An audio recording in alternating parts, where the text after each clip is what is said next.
Welcome back. Our next session is about insurance, and the insurance industry, as we all know, has been overhauled several times. In fact, if I had a premium for every time the insurance industry has been overhauled, it would still be too high. There's often an article decrying millennials like myself that we are not buying enough insurance. So why are we not buying? I don't know. No one is asked.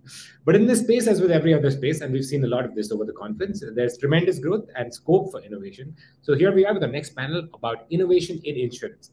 So please allow me and join me in welcoming on stage Vijay Kumar, the CEO of Go Digit General Insurance Limited, Anirvan Saha, Vice President IT, ICICI Lombard, Abhishek Poddar, co-founder and CEO of Plum, Praveen Kumar B, Head of Innovation, with Star Health Insurance, Shanai Ghosh, CEO and Executive Director of Edelweiss General Insurance, and Sagar Saxena, founding team and Senior Director, Enterprise Marketing for Razorpay. Thank you guys so much for giving us your time. Looking forward to the session. Take it away, Sagar. Thank you so much, Karan. Welcome everyone to FTX 2021. This session is very close to a lot of people considering the times, and I'm kind of super excited and privileged to kind of getting this opportunity to moderate the session with such wonderful panelists. So I'll try and make sure that I keep minimal time to myself and try and navigate through a lot of pointers that I have in mind. And without further ado, I'd probably try and throw the first question out there. And obviously, during these changing times, the COVID times, the first thing which everyone kind of talks about is that, hey, have you purchased some insurance, or what will happen to you, and things like that. So obviously, there is some amount of scare which is out there, and how is that impacting the entire Indian ecosystem? So obviously, there are some reports that I kind of went through, and everyone's like very gung-ho about, hey, the insurance industry is going to grow, the premium collection is going to grow. So obviously, want to pick everyone's brain on this specific topic, and keeping in mind that, where will this growth be coming from? I mean, obviously, there are a lot more people out there in India who are to be insured, and whether this is going to come from Bharat customers, Indian customers. There are a lot more questions around it, but yeah, growth is probably the first pointer that I had in mind, and I'd probably throw this to Vijay sir. Vijay sir, what are your what are your thoughts on this specific piece? Yeah, thank you, Sagar, and hello everyone, all the viewers. I think COVID, as all of us know, posed a lot of challenges, and but also there has been a lot of learning during this entire period, and a lot of company really geared up, to meet those challenges. So as such, the non-life general insurance, I think, fairly was not impacted to that extent. Of course, the entire industry was, growth was almost negligible. It was more or less flat. Our company, per se, Go Digit, we grew even during COVID period also. And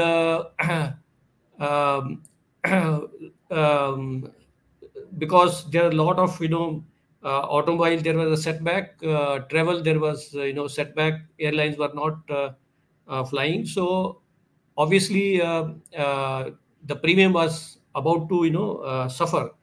But somehow, because of health insurance, I think the companies could sail through.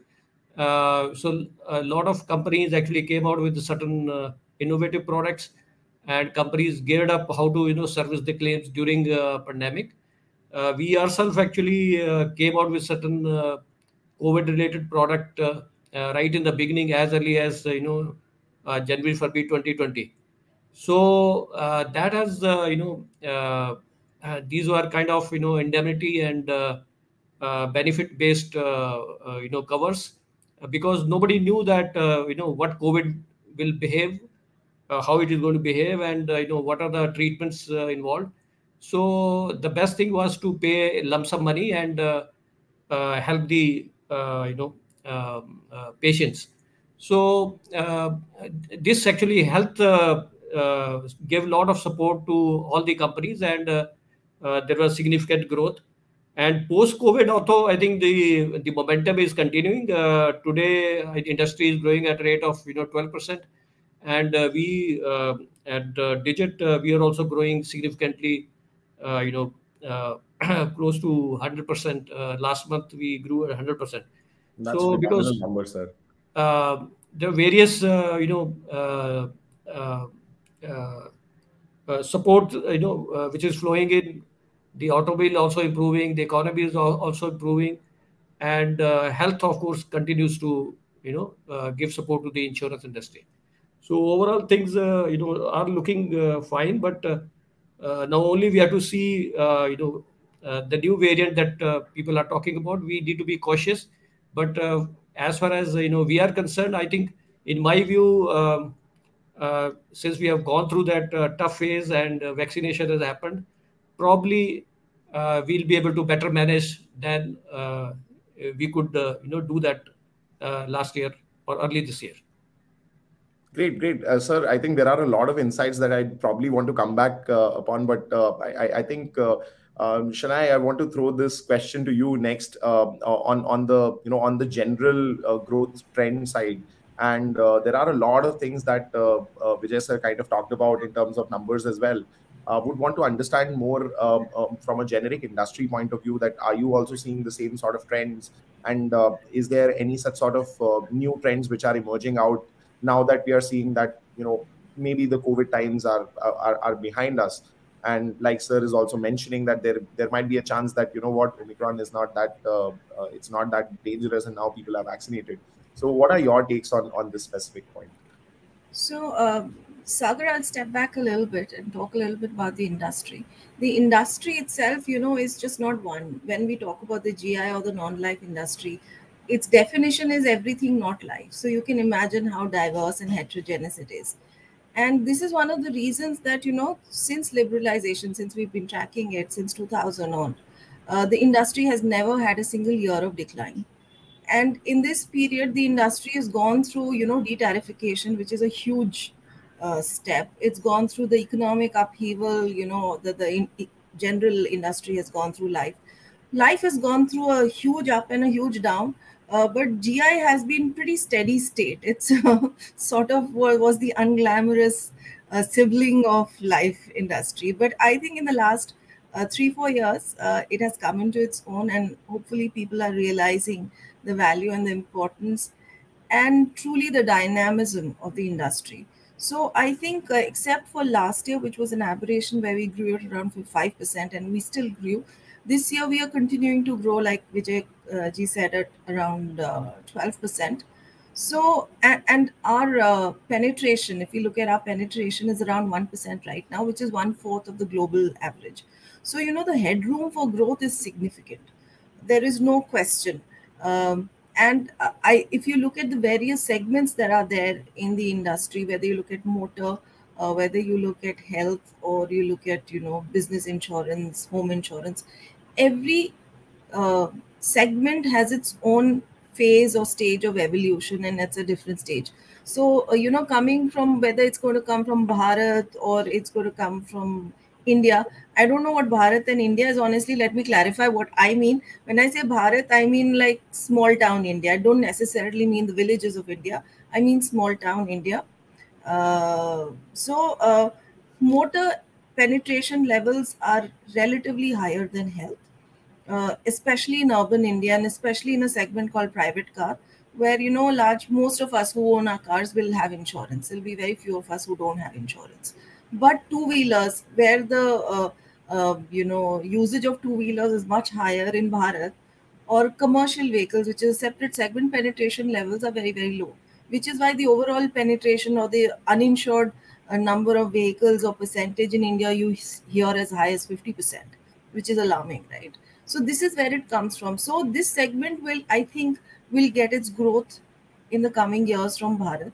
Although when we say growth, we have to understand growth whether in value or volume terms, because value trumps volume even right now. So volume customers will get from Bharat, value will continue to get from India till, at least, if I was to hazard a guess, at least for the next 5 years. But health insurance is very different. health insurance, surprisingly, in urban India also is highly underpenetrated. If you look at, the out-of-pocket expenses in health insurance is about 60-62%. The world average is, I think, 20%, if I'm not mistaken. And I also read a statistic that out of all the Indians, only about 35 to 40% have any sort of health insurance coverage, including government schemes. So, there I feel there is enough opportunity for growth even within the country. And we just heard Kanan say that millennials like him don't have insurance, right? And why don't they have insurance? And we are not listening enough to the barriers to adoption, I would say. We tried doing it. So we created a product called Health 241, where we said that, because millennials said, I'm not going to fall ill, you know, so it's money down the drain. We said, okay, if you don't fall ill, next year is free. So we tried to do that to get them on board. So I think health insurance has a different journey. Home insurance is non-existent completely. So home insurance has to start from urban India completely. Business insurance, largely, I would say urban.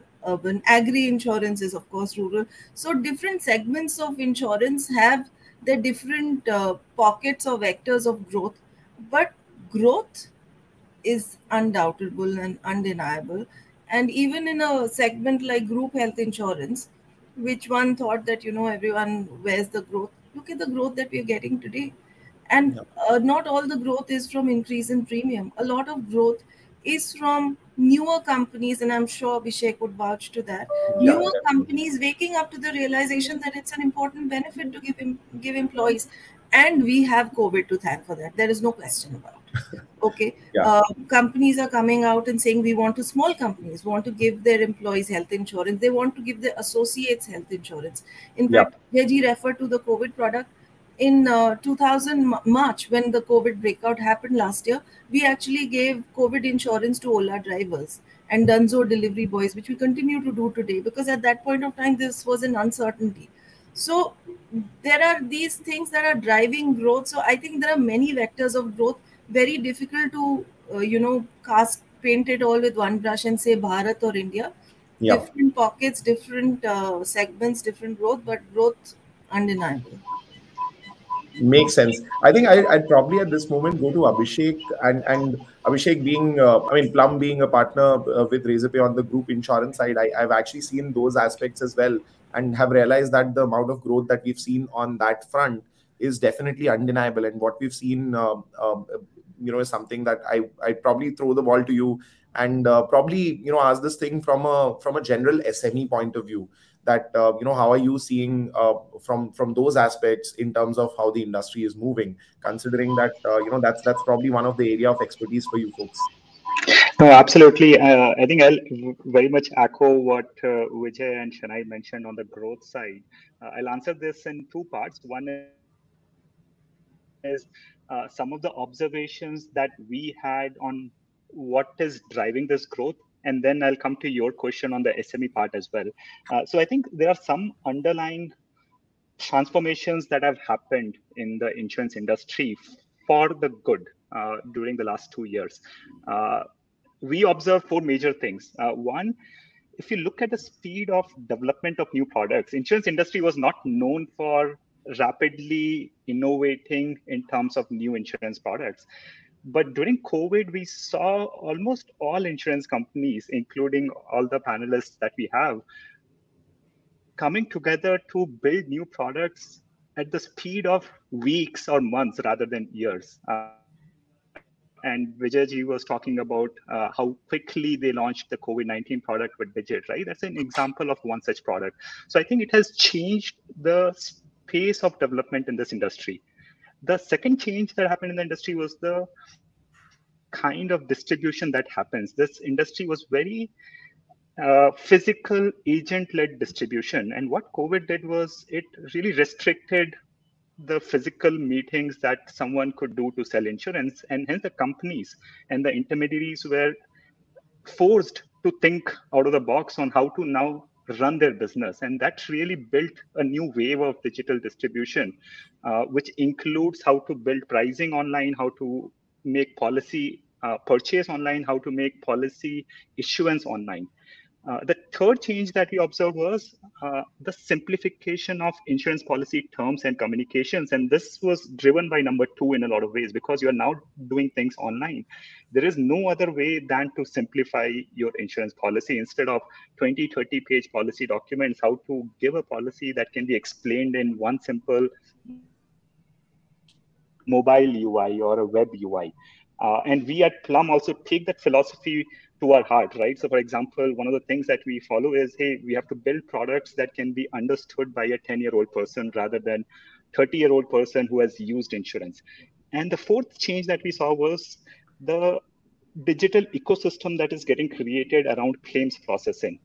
And one of the fantastic examples is how the insurance companies have finally started accepting the fact that, hey, claims should not require physical documents and couriering the physical document. It was a painful experience, right? And there are reasons of why that was required, but the industry or the technology has moved a lot where you can actually do everything using scanned copies, for example. And that's where the claims processing and hence the eventual customer experience has been transformed a lot. So those are four changes that we are seeing that is driving a lot of growth that we talked about right now. I think in line with that, we have seen a fundamental shift in the SME insurance as well. And the way we see SME insurance is, see, if we fundamentally believe that in India, in the next decade or so, everyone will get health insurance, right? Now we have to figure out, hey, how does that kind of adoption happens? And there are three ways of that adoption to happen, right? One is people buying insurance on their own. Number two, government coming and insuring the people. And number three, employers coming and insuring their employees and their family members. We are a country where not a lot of people have very high income levels, right? If we actually look at the income levels, not more than 10% of the Indian population will be able to afford health insurance on their own, which in itself is a very large number. We are talking about 150 million people buying retail health insurance compared to 33 million people that have it right now, right? So it's a 5x growth that will happen there. And the government is also taking a very massive, they have taken a massive goal of ensuring 500 million people through Ayushman Bharat, right? And I sincerely hope that will happen, and that will happen over a period of time, right? But now what happens to this middle India, which is the 700 million people who cannot buy insurance on their own and who will not be covered by the government as well?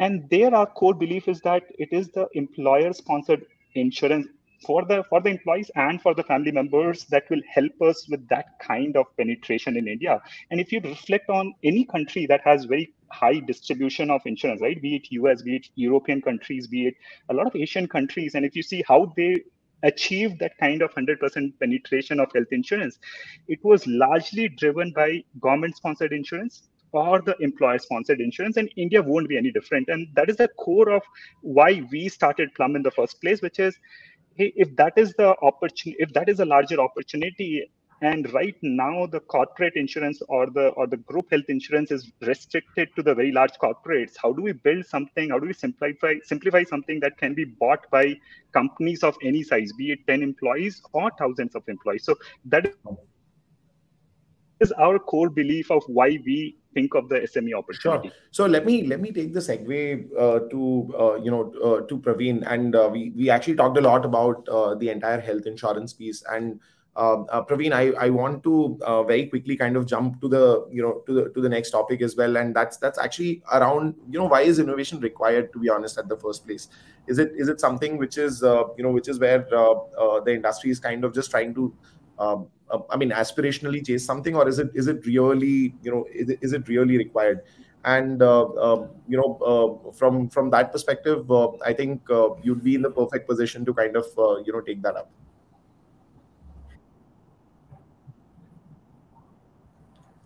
Yeah, thanks, Sagar. And see, I don't need to give any background on innovation, right? See, people, like every audience, everyone has innovation in their gene. So if human doesn't have that, will not be there in this position, right? Obviously, it is a necessity, right? So why IRDA is coming with schemes like Arogya Sanjeevani, why it is coming like standard products, okay, to reach to masses, right? So I just give an analogy. For example, I just take my personal life, right? So when I talked about everyone has an innovation, right? So being father of my two kids, right?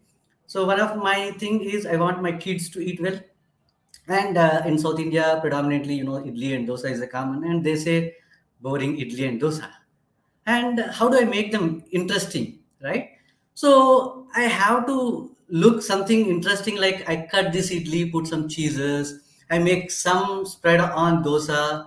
So what it makes is my necessity for them to eat well. I have to innovate. Okay, when it comes to the organizations or when it comes to any body, for them, when they care for the customers, right? So I care for kids, right? Similarly, the organization, when they care for the customers, okay, be it in terms of insurance, it can be agents and customers, or it a partner integrated, anyone whom we are working with. So the necessity of enabling them brings this innovation.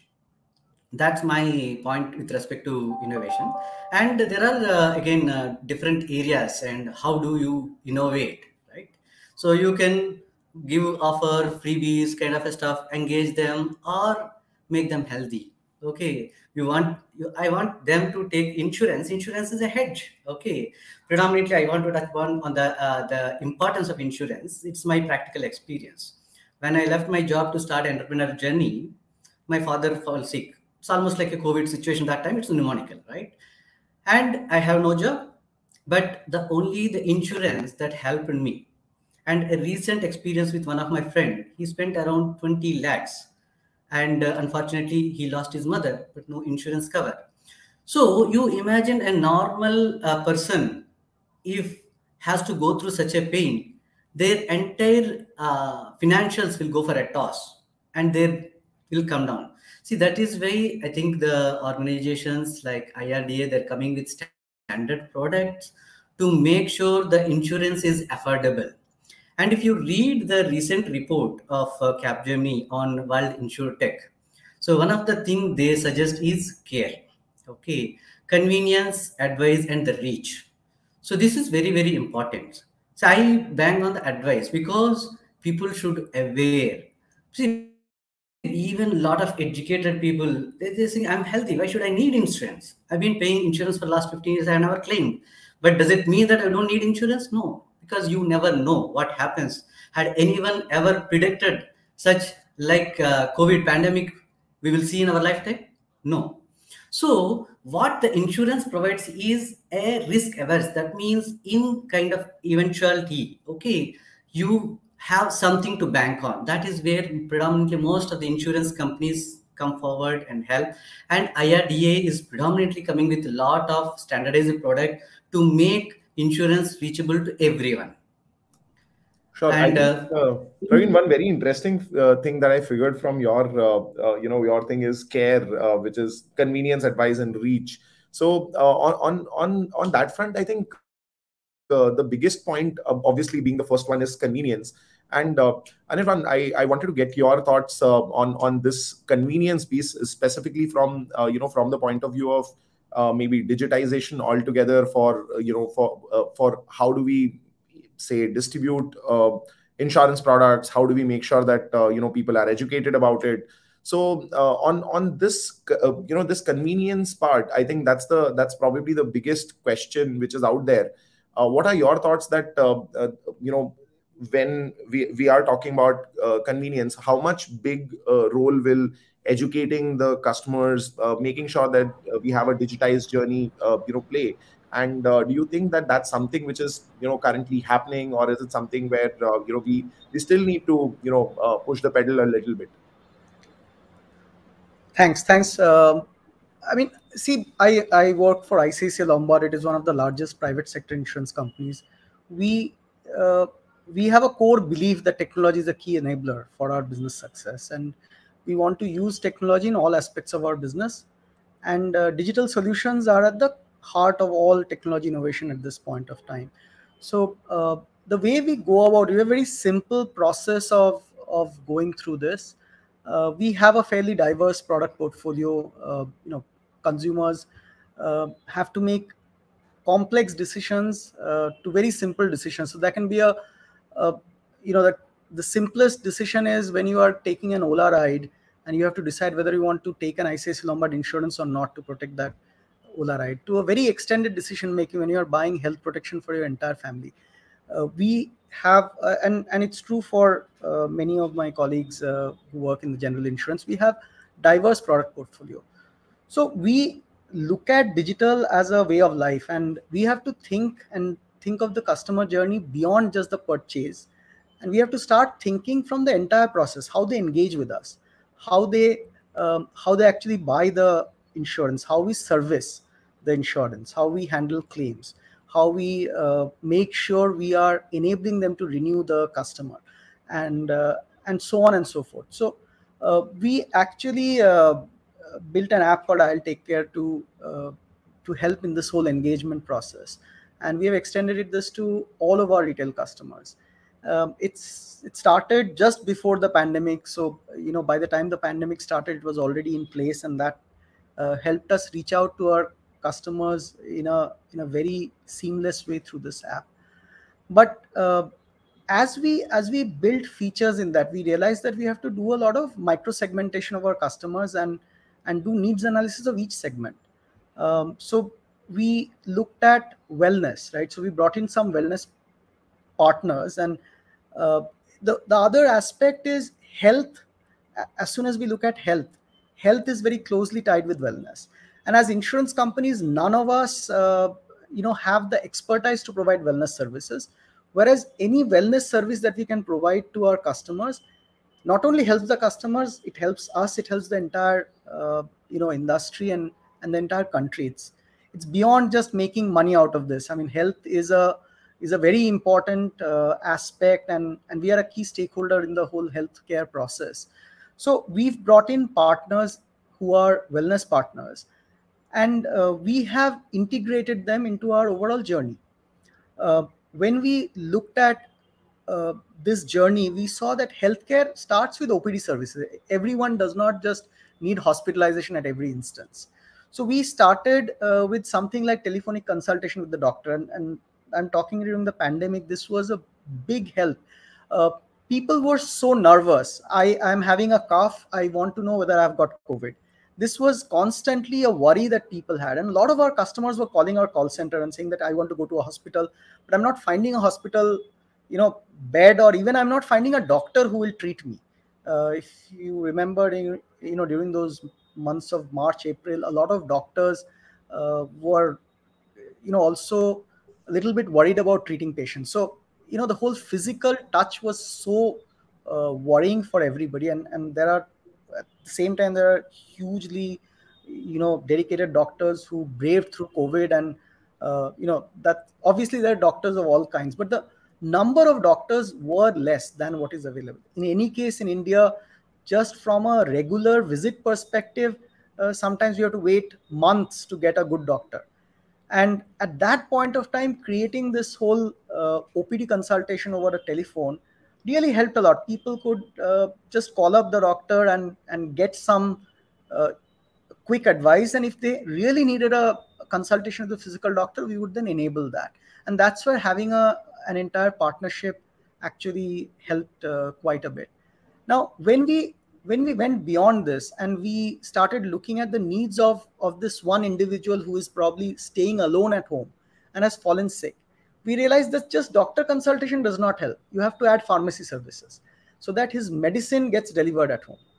Then we looked at another segment of customers who are fit, but they are health conscious and they want to know whether they are keeping fit at an adequate level. So we built in features for tracking their health, and so on and so forth. Just expanded from there. We allowed them to track their activities, get their health risk score, and so on. And this approach, we are seeing a very positive start. I will say start because as many others mentioned before, insurance penetration is quite low in India, and we are giving an app as an added digital feature. So the number of people that we've been able to cover at this point of time is around 500,000, which is a large number, but when you compare to the country of our size, it's really very small. Yeah. So on that part, Anirvan, I think there are a lot more interesting things that we can carve out. But one very interesting aspect that I could figure out is probably collaboration with a lot of existing players, existing industries. We've seen online doctor consultation being provided by a lot of companies. So Abhishek, let me call you in here and try and talk about something like a collaboration between how the insurers are doing things and how the technology providers or those people are playing a very critical role. So just want that a comment on that front.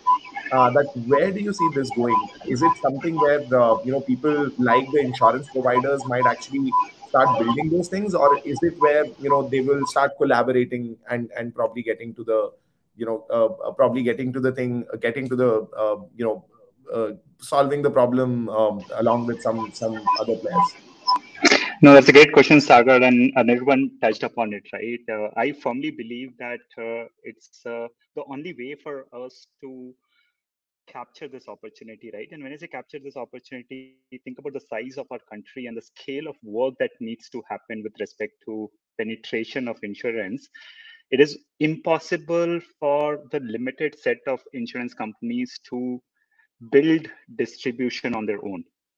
The only way for us to make this happen is to take a very ecosystem kind of approach to build awareness, to sell insurance, and to sell all the associated products that the consumers eventually need. And hence the insurance companies need to partner with the intermediaries, be it brokers or web aggregators, also with the insurtechs to make the distribution happen.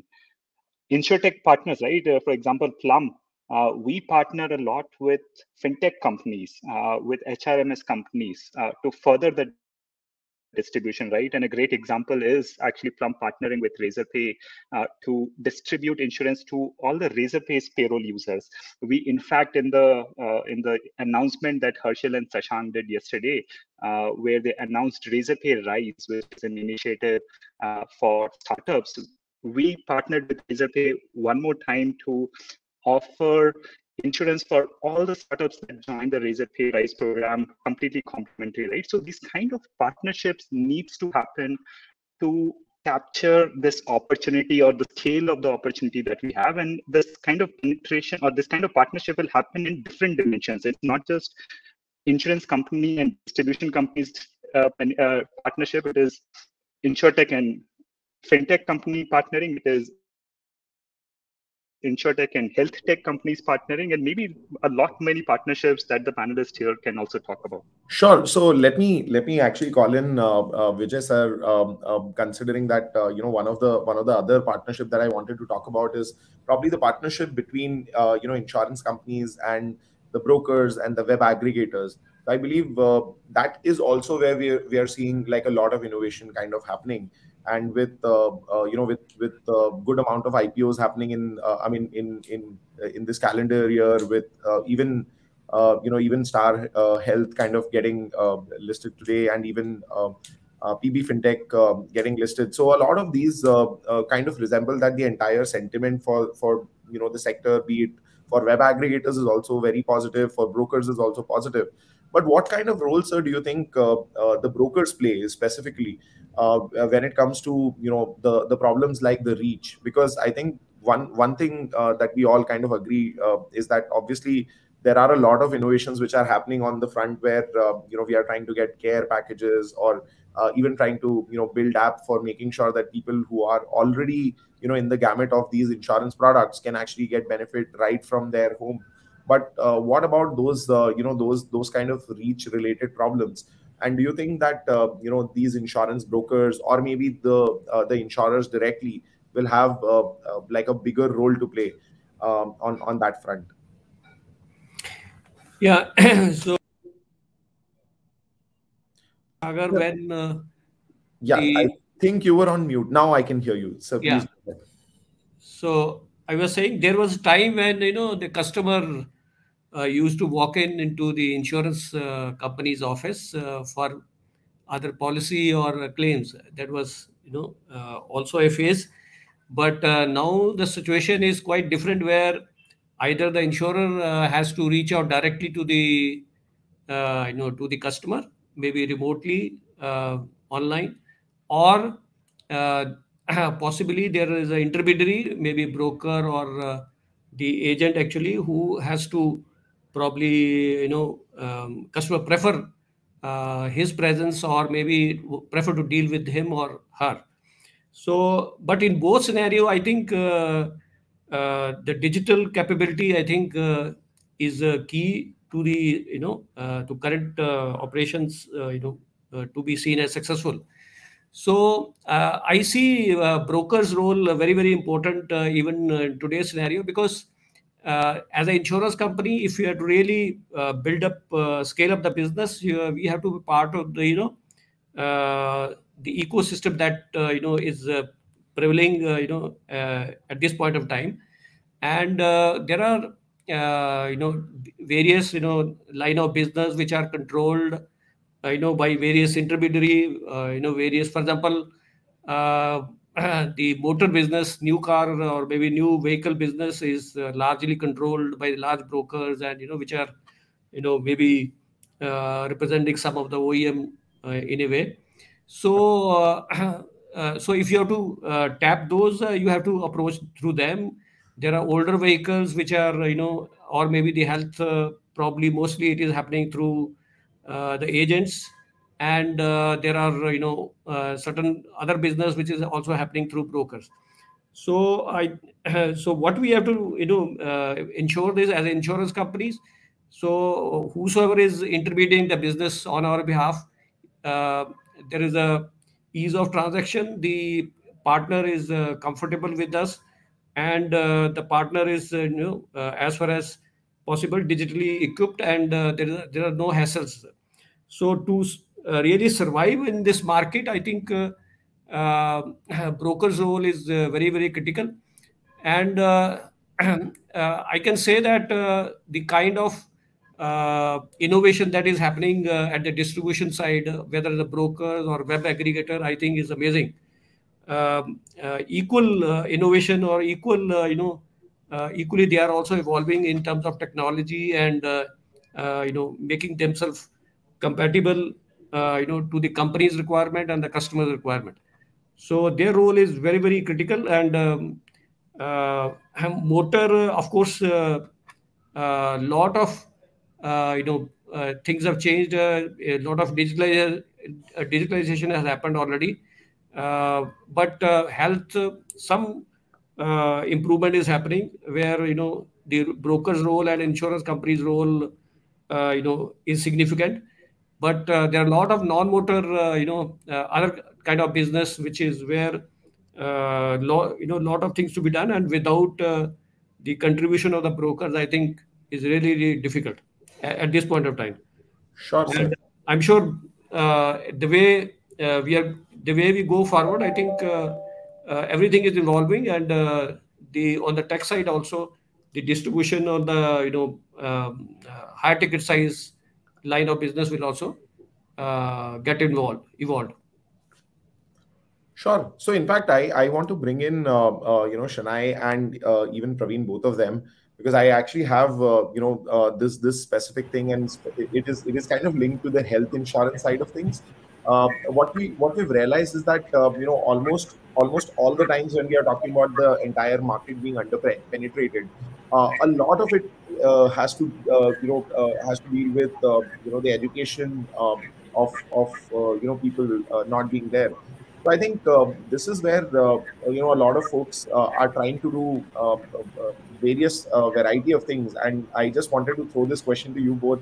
That is there any specific thing that you see which is working pretty well, and what are those aspects which are kind of just taking this specific thing to the next level? We've understood that always the insurance selling has been probably pardon my words, but there are times that people are scared and then they kind of think about insurance. How do we make sure that it's the other way around, that they are actually thinking about it happily and just going and purchasing something? So that's probably on the health and life side that I have this specific questions, considering that education becomes like a very critical element in that front. Why don't you go first for this? Okay. When it comes to health insurance penetration, you mentioned that why aren't people, what can we do further? So I have this is my hypothesis, honestly, personally, about health insurance too. One is, insurance is not, a fun thing to talk about. Nobody wakes up saying, I want to buy insurance. So it, while everyone thinks it's important, at the same time, everyone knows it's important. So it's unlikely you'll go somewhere and say, do you think health insurance is important? People will say no. No one will say. So what happened during COVID, and that's the lesson, that's the moment of epiphany for me, if I was to say, is that during COVID time, importance was translated into urgency by COVID, into action by COVID. So how do you translate awareness into action is where we are in at least urban India, largely urban India. That's one part of the problem, and I think COVID did that. Second thing that I understood from COVID is that when you give a simple product, even when you have that awareness, you have that urgency, when you have a product that is so simple, adoption is very easy. We in the industry, unfortunately, have complicated health insurance products, very complicated. Even I can't, if you ask me to explain my own health insurance product to someone without checking the document once, I will still want to check what are all the wait periods, different types of wait periods, different types of exclusions, because that's how the industry is designed. What we think the need of the hour is first to really simplify health insurance, to create a really simple product. And that's our own challenge we've taken internally, to create a product that can be explained in one page. Of course, to be explained to 10-year-olds, 7-year-olds, but to be explained in one page, because even a 40-year-old doesn't want to read 3 pages. They're saying, great, you guys are very transparent, you've given me a CIS, but I don't have the patience to read 3 pages. Tell me in one page. I mean, I've had my colleagues from different group companies coming and telling me this, saying that why do you guys make it so complicated? So COVID actually did that, and you would hear from everyone without too much advertising the number of COVID policies that were sold on our own website, because there was a pull and it was so easy to understand and buy. So I think simplicity of product design and simplicity of purchase it's something that we haven't cracked in the industry. We have to do that. And the second, I think, is to really hear the customer. Before we started our business, we did a lot of research around what the consumer speak was. Most of our innovations are born in what consumer speak was, which was health 241, where the younger audience was saying, I will not claim, so I don't want to buy. So we tried to give them a 241 kind of construct. Switch, which was a pay-as-you-go product, where consumers came to us and say, I don't drive 365 days a year. Why do I pay insurance for motor 365 days a year? So these were things that the consumers were telling us. So in health insurance also, what we are doing now is that post-COVID, we are actually going back. We've commissioned a large research. We've gone back to the consumer and try to understand what are the drivers of consideration, what are the barriers for purchase, to really understand what drives you, what makes you interested in a category, what makes you interested in a brand, what stops you from investing in a category or engaging with a category. So these are two things where we are acting. And I think the fact that you think digital first helps you innovate. And the third thing that I have learned from studying some other markets is that if you want to get a foot in the door with the customer, we have to find a low inertia, low friction product to get a foot in the door, and then upsell and up the value chain. So these are three things that I think we are trying to act on, work on, to actually improve penetration in this space. Very, very insightful. I believe, Praveen, question. Probably I'll have to, slightly tweak the question. I think on the education side, Shanai kind of covered it beautifully. So on this specific piece itself, obviously there are a lot more things to be talked about, but there's one analogy that I always find very interesting, that when it comes to people opening up a bank account, it becomes fairly easy for people to trust other organizations with their own money. But when it comes to people having to trust somebody for a part of it, I mean, in return they will actually be getting something critical in case something goes bad. How is that being how from a mentality point of view is that being conveyed? Because there are times that if you convey this to somebody, they will probably understand. But do you think from from that point of view, are there are there any ways in which we can probably make it or overemphasize this piece? And from your point of view, from your vantage point, is there any specific very interesting thing that you folks have done pertaining to the education side of things? Sure. Sagar, see, definitely this is very, very critical, because most of the lot are like, it's like a legal lingo for any of us. It's like insurance also, sometimes we don't understand. Okay. And first thing is imparting this knowledge to the agent who is actually interacting with the end user. So as part of Instar, we are trying to have something called Launchpad for them to train, because we don't want mis-selling. See, someone is having a PED, okay, pre-existing disease, right? So they said, no, you can take this, we will cover. But when it comes to claim, that is where the friction comes. Okay. So the first and foremost thing is the one who is purchasing the policy is fully aware of what he or she is buying, what is covered, what is not covered. Because once they're clear with that, okay, whatever the premium that they make, okay, and when there is a claim, there is no frictions, because they are aware of that. Okay. And there are like even IRDA has brought certain regulations where the exclusions you can add. For example, someone says, okay, these diseases, okay, you can exclude from my policy. Okay. So predominantly coming to the education part of it, right? Both the agent and end user should be aware of all the terms and conditions and everything they should acknowledge. And one of the key things that we do is called tele-verification call. That means someone sold, okay, we call that customer, ensure that they are aware of all these terms, whether they've been explained by the agents, okay, so that there is no mis-selling. Okay, so this is how we have to protect. Like, see, for example, why all these regulators come? Because someone goes and promises something, and it is again between the end user and the insurance company, right? So we have a responsible role to play in this field to ensure that the end customer is aware of everything and they acknowledge and they purchase the policy. Sure. I think mis-selling and those kind of things also become like very critical to be aware of.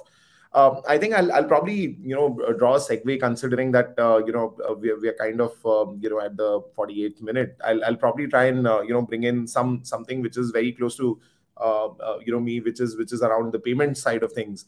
And one of the things that I've actually heard from a lot of people is around recurring payments being a very big problem. And whenever I sit across the table with a lot of insurers, a lot of them have said that, this is this always becomes a very big challenge for us to kind of get the renewals out there. So Anirvan, just wanted to understand from ICICI Lombard's point of view, is it something which is like a really big problem? And with the new regulations which are coming around, say the recurring payments on card transactions, is it where you're actually seeing some of that taking a hit? And how are you kind of tackling that from your vantage point? Yeah, Anirvan, you're on mute. Yeah, sorry. So what we've done, payments is a big issue. It's on one side, I think it's very interesting that India is probably one of the most advanced payment ecosystems in the world, and at the same time we have built our pretty much most of our payment infrastructure assuming that the end customer has a smartphone. Only about roughly half of the country actually has a smartphone. So we are looking at another half of India who cannot avail of the huge infrastructure that we've created for payments. You talked about recurring payments. That's been a really big point of debate internally within ICICI Lombard, as well as with our payment partner, which is Razorpay. And we took a conscious decision, way back when the first guideline from RBI came in, that we will not overinvest in recurring payments until we are convinced that about three things. On one side, we want to be convinced that the technology is accessible to a large majority of customers. On the second side, the technology is absolutely secure and it's meeting all the regulations. And on the third side, we have a huge demand. So when we first tried our recurring payments, this was for two-wheeler. Again, the thought process was that, hey, two-wheeler is a very small amount of payment. And as Shanai mentioned, that it's not something that people, wake up every morning and say, let me go and insure my vehicle or my health. And suddenly somebody realizes on the last day that, hey, my renewals is due and I've not really done renewals. So can we look at a situation where when you buy the insurance, it's anyway very small amount of money, can you get a mandate that the renewals will happen year after year? We launched this with a very low investment, but we launched in one specific market, which is what we call the affinity market. So if you go to a petrol pump, you could actually get your two-wheeler insured by somebody standing out there. So we kind of launched it in that market. Usually anything on the two-wheelers, we look at thousands of policies every day. After a whole year, we had got 40 mandates, 40, not 40,000, 40 mandates. So then we had again an internal thinking, and everybody said, you know what, you guys chose the wrong product, because hey, I mean, vehicle people can sell off. Nobody wants to really insure year after year. Let's look at health, because of course, health is something that you want to really insure year after year. So now we became a little bit more, by then we also built up these three-point agenda that all these three have to be satisfied. So we said, great, we are going to launch health. And what we did was we said that we are going to only launch the collection. Mandate collection, sorry, not collection, the mandate. So we will get the mandates, we'll not build collection, we'll get the mandates. And we had our internal targets. When we discussed this with the sales team and the distribution partners, everybody said health is so important, and this whole process of recurring payments will help so much. We will get 20 to 25% people will actually give us the mandates. We took a target of 5%, and at the end of a 3-month trial period, we did not even hit 1%. So this recurring payment, and then we analyzed, actually there are reasons for this, and there are many other insurance players who have done some of this analysis. A lot of that is publicly available. Some of it is not. I'll speak only on what is available on the public domain. So one of the big challenges that exists in health insurance compared to life insurance. In life insurance, you actually have a true EMI or equated annual installment or whatever. So the underwriting happens for the entire life. And if it's a term product, you actually define the total underwriting cost, and you are then setting it up, year after year and so on. In health, you have cohort-based underwriting. And the day you actually do a claim, your cohort changes from a person who has not done any claim to a person who has now done a claim. And we cannot predict which cohort you will belong to. Also, there are other diseases that you can incur. And of course, when you are fit and healthy, the cost of providing healthcare to you is less. As and when you go forward, the cost increases. The second dimension is the innovation itself. Actually, innovation itself becomes a problem for payments, because every year, all of us, all the industry players are innovating products. Yes. Abhishek is laughing, Abhishek and us, and he mentioned about the whole partnership between Plum, Razorpay, and the underlying product is an ICICI Lombard product, yes, which is sold. And that's an innovation that just came out. Now, if somebody wants to look at that product, and then he might think that, why do I need to buy my own personal health product? And there are obviously reasons on both sides. But as soon as an innovative product comes in, the person may not want to continue with the old product that he has. I will talk about myself personally. When I take my own personal health insurance from ICICI Lombard, I have a 2-year policy, and I took it in my birth month, which is in August, in 2020.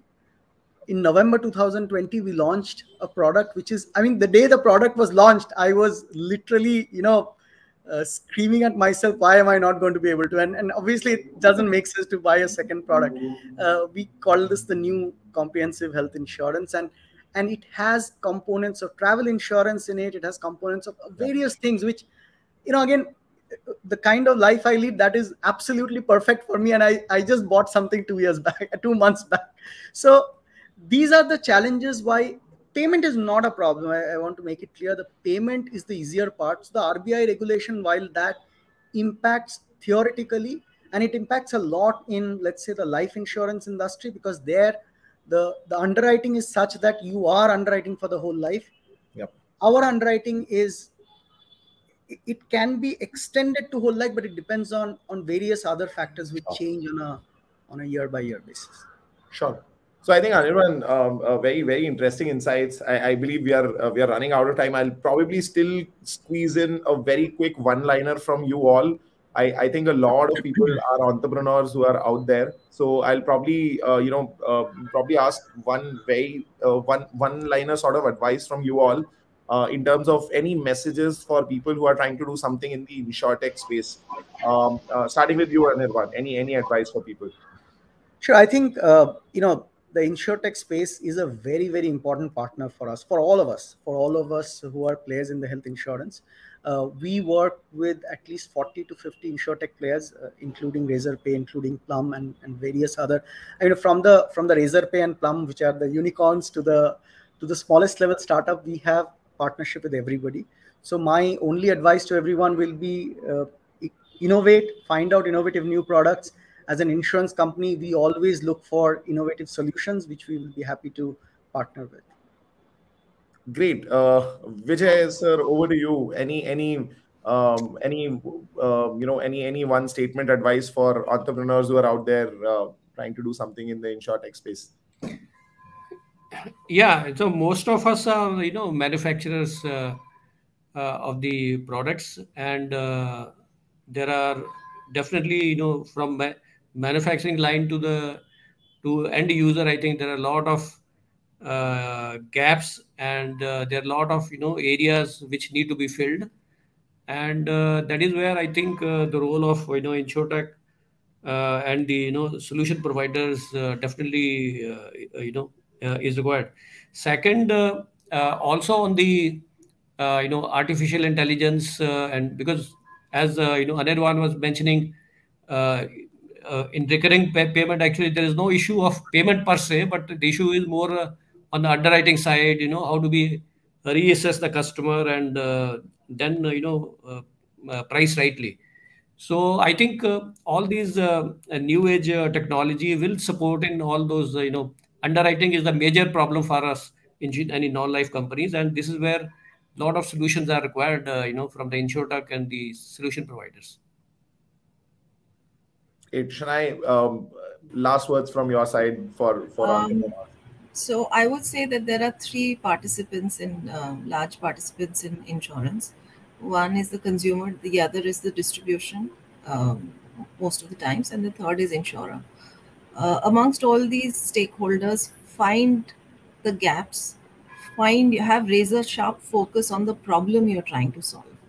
Don't try to solve everything. Find the problem you're trying to solve, and then figure who your collaborators should be. And if your collaborators you find that are going to be insurance companies, please talk to them before you go to market, because there will be enough people who will be willing to collaborate with you in going to market itself. Perfect. So I think there are good amount of advices from people. Praveen, you want to add something?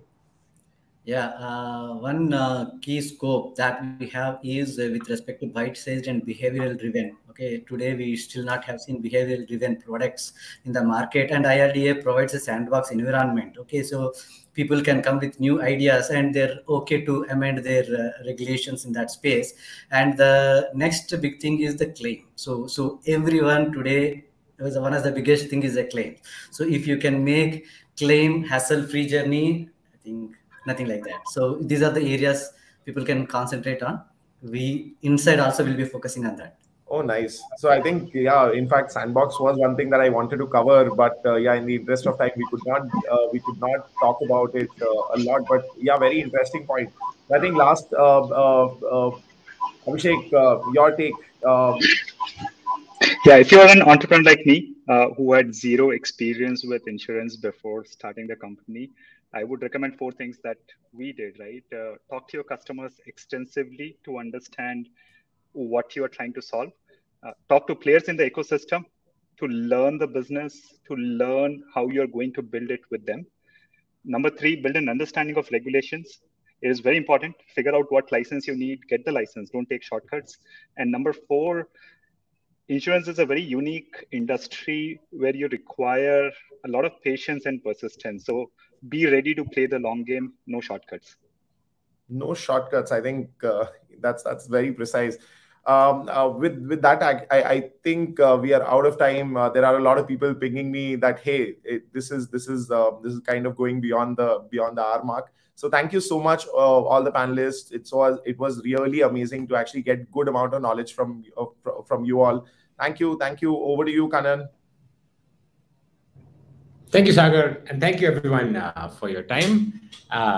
This was very informative panel. I think I best summed up by, I think one of the panelists said, how do you translate awareness into action is my takeaway from that. And personally, I often think about how do you translate action into profit? And then after that, how do you translate profit into happiness is my main concern. But again, thank you guys so much for your time. For everybody watching, we are almost at the end of FTX 2021 Day 2. Our next panel is on the blockchain and cryptocurrency boom, which will be beginning just shortly. So that's all for this session. I'll see you guys over in the next one. Thank you, everyone.